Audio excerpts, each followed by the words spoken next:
9h-10h, Sud Radio, la vérité en face. Patrick Roger.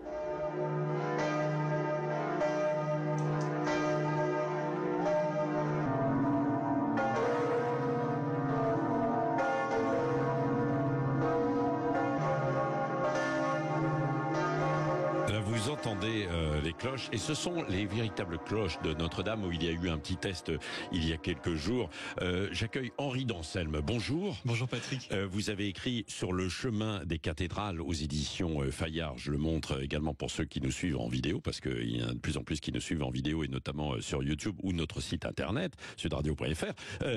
Le héros au sac à dos aussi, évidemment, parce qu'on vous connaît avec votre acte quand vous aviez sauvé en fait les enfants, les 6 personnes à Annecy. Le 8 juin dernier. Le 8 juin dernier. Oui. Ça me semblait. 8 juin 2023. Ah oui, 2023. Oui, ouais, 2023, pas dernier, parce non, que pas sinon, non mais. Je m'en mêle les pinceaux moi aussi.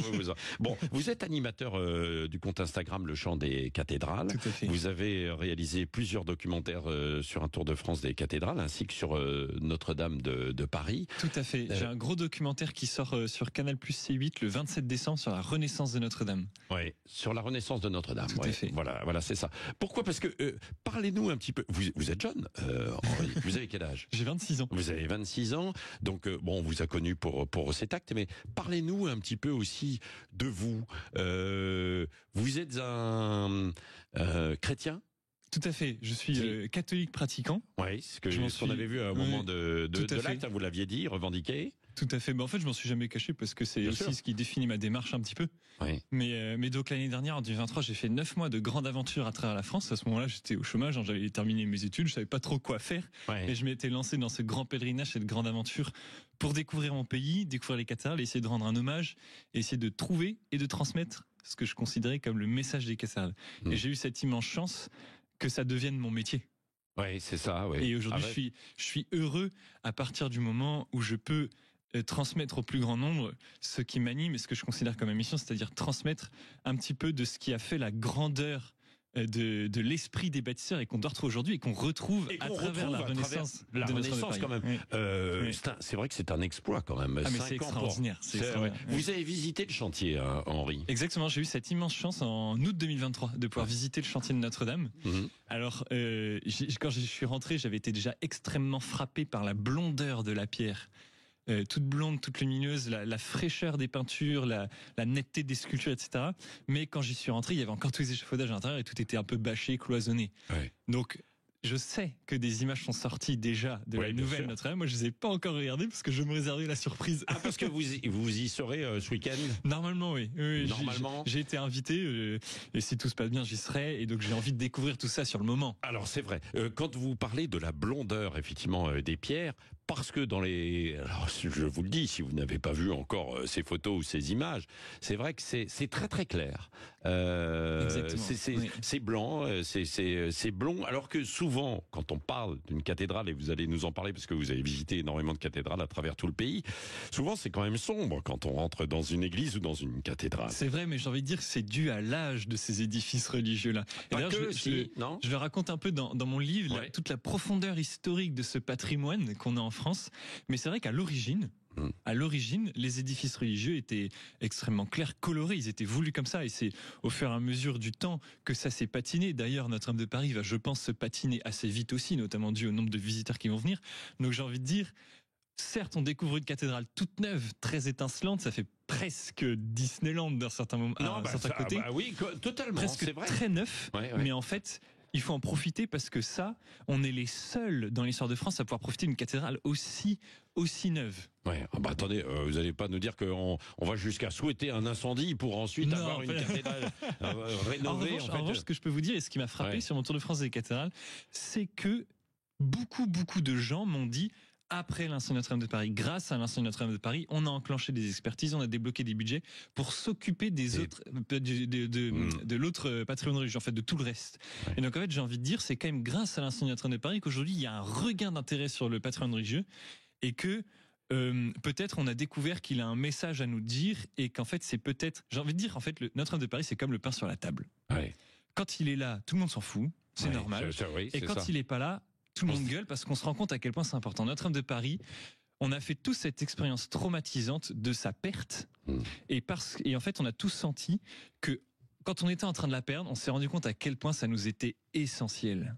Voilà. Et c'est ça ce qui se passe aujourd'hui. C'est pour ça qu'il y a un regain d'intérêt. Alors, un regain d'intérêt, parce qu'on parle évidemment de Notre-Dame de Paris, mais à travers tout le territoire, parce que vous en avez visité énormément. Il y a 180 cathédrales. Moi, j'en ai compté à peu près 180. Il y en a qui disent un peu moins, il y en a qui disent plus. Il y en a certains qui montent jusqu'à 210 cathédrales. Alors, ça inclut, l'histoire de France est longue et riche. Ça inclut les anciennes cathédrales et des anciennes cathédrales même détruites. Moi, j'ai compté 180 vitales à peu près visitables. Voilà. À peu près visitables. Et j'en ai visité un peu plus de 150. Ah ouais, un peu plus de 150 cathédrales à travers tout le pays. Et c'est vrai que bien souvent, d'un point de vue patrimonial, quand on va dans une ville, quelle qu'elle soit, alors les très grandes villes, oui, parce qu'il y a de grandes cathédrales, mais même les autres, le point central souvent de la ville, c'est la cathédrale. Exactement. C'est une église pour un village aussi. Exactement, mais en fait c'est l'image d'Épinal du village français ou de la ville française à travers le monde. C'est quand vous prenez la carte postale parfaite du petit village français, c'est les petites maisons et le clocher au milieu. Et d'ailleurs c'est pour ça que l'incendie Notre-Dame a choqué profondément le monde. C'est que c'était la cathédrale de la capitale. Et donc sans parler de Victor Hugo, Disney, etc. Je sais plus qui disait cette phrase. C'est toute la Grèce est dans le Parthénon, tout Rome est dans le Colisée, toute la France est dans la cathédrale avec un grand L et un grand C. Il y en a certains qui vous diront non, c'est la Tour Eiffel. Paris, mais je pense. Mais c'est vrai. Notre-Dame de Paris a cette profondeur historique en plus et ce sens sacré que la Tour Eiffel n'a pas. Bien sûr. Vous voyez ce que je veux dire ? Comme de l'autre côté, un petit peu plus haut, à Montmartre aussi. Exactement, mais Montmartre, c'est beaucoup plus récent. Oui, c'est plus récent. Et juste, on va marquer une petite pause dans un instant, puis je vais inviter les auditeurs aussi à jouer pour Noël. Avant ça, est-ce qu'il y a en dehors de Paris, quels sont vos coups de cœur pour des cathédrales ? Moi, j'ai un top 3 des cathédrales. Alors, un top 3 des cathédrales, allez-y. Le top 3 des cathédrales. Attention, écoutez bien, avec Henri d'Anselme. Il y a Albi, Sainte-Cécile d'Albi, Notre-Dame de Strasbourg et Notre-Dame de Bourges, Saint-Étienne de Bourges, pardon. D'accord. Voilà. Pourquoi ? Alors Albi parce qu'elle ne ressemble à rien de l'extérieur. On dirait un gros silo à grains en briques rouges, mais quand on rentre à l'intérieur, c'est absolument extraordinaire. Strasbourg parce que c'est le gothique flamboyant poussé à l'extrême avec toute la fantaisie du Moyen-Âge.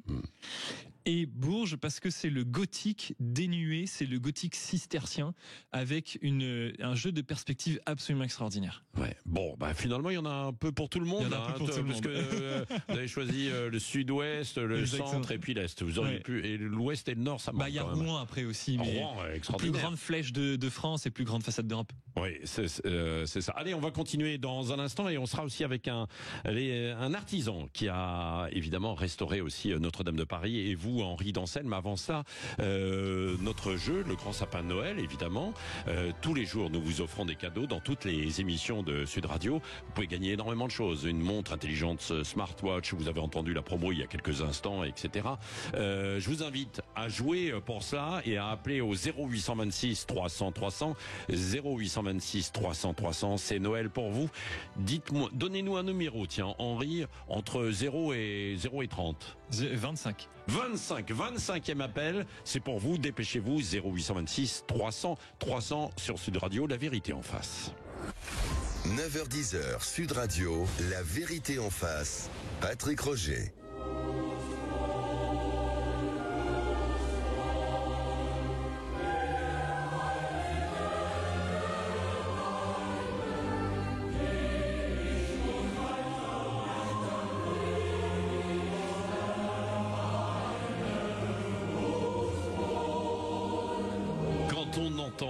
Ces chants, on a l'impression de rentrer dans une cathédrale.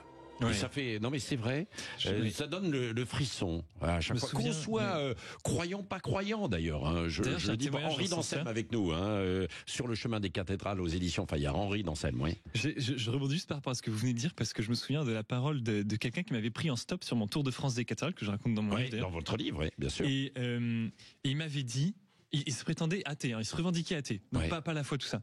Il m'avait dit, j'adore rentrer dans les églises et les cathédrales parce que je suis en présence de pierre éternelle. Et j'ai trouvé cette expression extrêmement belle, je l'ai reprise à mon compte. Et c'est vrai qu'en fait, quand on rentre dans ce genre d'édifice, on sort du temps et on vient se libérer un peu du poids du quotidien et tous nos soucis, et on vient contempler un cadeau gratuit transmis par nos ancêtres dans le temps long. Ouais, c'est ça. Ouais. On est dans une forme de bulle, quoi. Exactement. Une bulle qui nous dépasse. Oui, une bulle qui nous dépasse. Et c'est là d'ailleurs où on peut. C'est pour ça d'ailleurs que certains vont méditer dans des églises et dans des cathédrales. Vous en avez croisé comme ça qui y vont, mais comme vous disiez en fait cette personne qui vous a pris en stop sans être forcément un croyant d'ailleurs. Vous aurez du mal à trouver quelqu'un en France qui dit je n'aime pas visiter les églises et les cathédrales. Oui, c'est vrai. Vous aurez du mal, franchement. Ouais.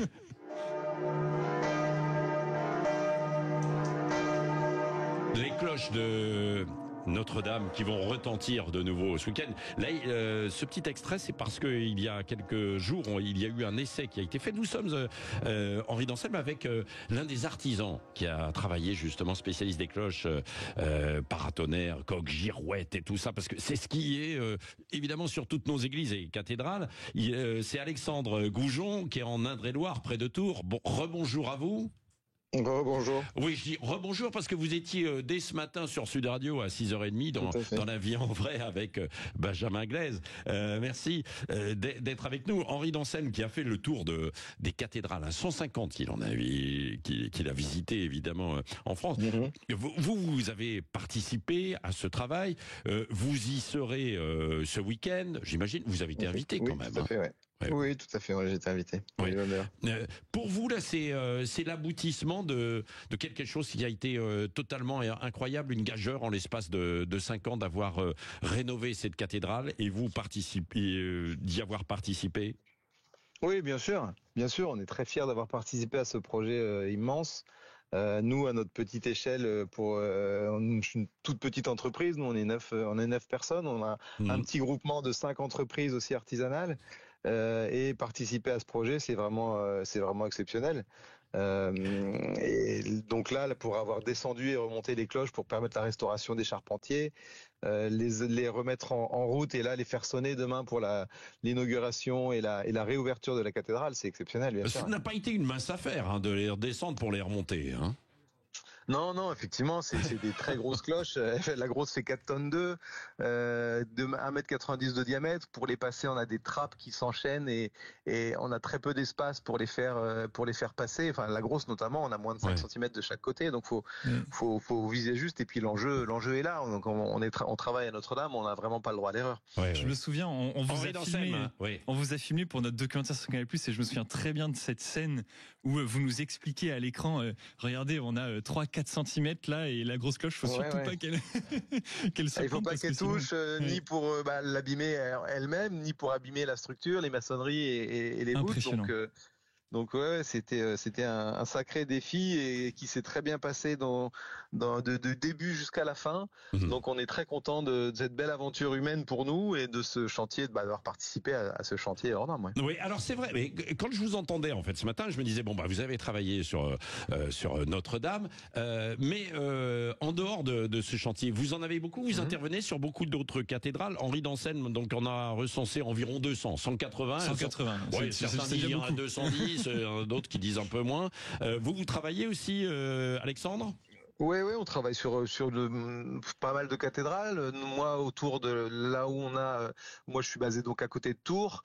Donc je parle pour mon entreprise. On travaille à la cathédrale du Mans, on travaille à la cathédrale de Laval, de Tours, de Blois aussi, de Bourges. Donc effectivement, on a pas mal de cathédrales, soit en paratonnerre, soit en cloche, soit les deux. Donc on a la chance de travailler dans ces grands monuments et également dans toutes les églises rurales. Des petits villages autour dans nos régions en fait. Évidemment, parce qu'il faut les entretenir. C'est très très varié, c'est ça qui est intéressant dans notre boulot, c'est qu'on travaille aussi bien dans des magnifiques bâtiments immenses comme les cathédrales que sur des toutes petites églises et le charme est souvent là aussi. Oui, Henri d'Anselme. Non, je voulais juste dire que je pense qu'avec Alexandre on partage la même passion qui essaye de grimper les clochers des églises et cathédrales. Oui, c'est sûr. Et j'ai envie de souligner un truc, c'est que quand on grimpe ce genre d'édifice-là, c'est toujours en haut du clocher qu'on a la plus belle vue sur toute la région et qu'on comprend profondément aussi l'histoire de la ville, l'histoire de la région. Tout ça pour dire quoi ? Pour dire que les églises et les cathédrales sont le reflet des paysages et des géologies de l'endroit. Et c'est ça qui est extraordinaire. Je pense à la cathédrale de Clermont-Ferrand qui est en pierre de Volvic toute noire, la cathédrale de Strasbourg qui est en grès des Vosges, mais c'est la pierre du coin, si vous voulez. Et ça on retrouve toujours effectivement les particularités régionales et même j'ai envie de dire dans ces bâtiments. L'architecture reflète la mentalité des habitants. C'est vrai ? Oui, je pense à la différence entre la Normandie et la Bretagne. Les cathédrales bretonnes en grès qui sont trapues, un peu lourdes, voilà, qui correspondent aux hautes températures. Et moi aussi, je suis breton, donc j'ai le droit de parler. Et les cathédrales normandes qui sont extrêmement pointues, très élancées, comme le menton relevé des Bretons, un peu viking, quoi. Oui. Des Normands, pardon. Bon, merci Alexandre. On va vous laisser parce que je sais que vous continuez de travailler et vous allez de nouveau prendre la route aussi pour Paris pour être là demain. Henri, on va accueillir donc. Vous avez dit 25e appel, c'est Noël, alors on n'est pas dans une cathédrale au pied de la crèche, mais presque, parce qu'on a un sapin de Noël à Sud Radio, et c'est Simon qui est le 25e appel. Bonjour Simon. Eh oui, bonjour. Écoutez, c'est Noël, c'est le 25, c'est Noël, donc c'est parfait. Bon, alors attendez, parce qu'on n'a pas encore ouvert le cadeau, mon cher Simon. On va quand même l'ouvrir, bien sûr. Simon, vous connaissez Mike Horn ? Oui, bien sûr. L'aventurier. Oui. Eh bien, vous avez gagné une magnifique BD de Mike Horn, l'aventurier de l'impossible chez Michel Lafon. Vous allez pouvoir découvrir ses aventures spectaculaires, bien sûr, en gagnant cette BD qui va vous être envoyée. C'est un beau cadeau, ça, Simon, Eh ben oui, merci beaucoup. Et puis je suis super content aussi de pouvoir passer à l'antenne et puis de vous féliciter pour votre radio et pour cette superbe émission sur les cathédrales. C'est vrai que c'est magnifique, quoi. Voilà. Vous êtes où, vous ? Quelle cathédrale ? Alors moi, je suis en région parisienne, donc c'est Notre-Dame. Je serais très heureux de pouvoir la visiter quand ce sera possible. Je pense qu'il y aura beaucoup d'attentes. Oui. Mais oui, c'est incroyable. C'est vrai que d'avoir une cathédrale toute neuve comme ça, moi j'adore en général visiter les petites églises. Oui, alors c'est ça, Henri Dansel, avec Simon, il adore aller visiter ces petites églises. Mais vous êtes dans quel coin précisément ? Vous êtes Paris ou vous êtes un petit peu plus loin ? Franconville, dans le 95. Alors, en Franconville, est-ce qu'il y a une cathédrale quand on va un petit peu dans le Val d'Oise ? Non, il n'y en a pas. Il y a une église de Franconville qui est jolie. Après, dans l'Oise, il y a aussi la cathédrale de Senlis qui est magnifique aussi. Oui.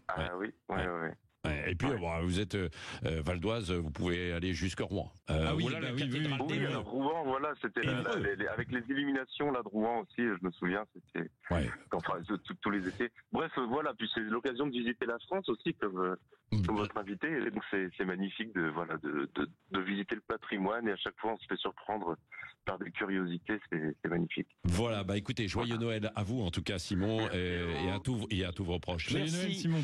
Merci Henri Dansel, donc sur le chemin des cathédrales aux éditions Fayard, et puis votre doc qui va sortir le 27 décembre, c'est ça ? 27 décembre sur Canal. Sur Canal+. Tiens, Canal+, on va en parler dans un instant dans l'émission Média de Valérie Expert, de Gilles Gansman. Je pense que ils vont recevoir Sophie de Menton qui donne la parole au chef d'entreprise, mais ils vont parler aussi du coup de tonnerre d'hier de Canal+, qui a décidé de sortir de la TNT.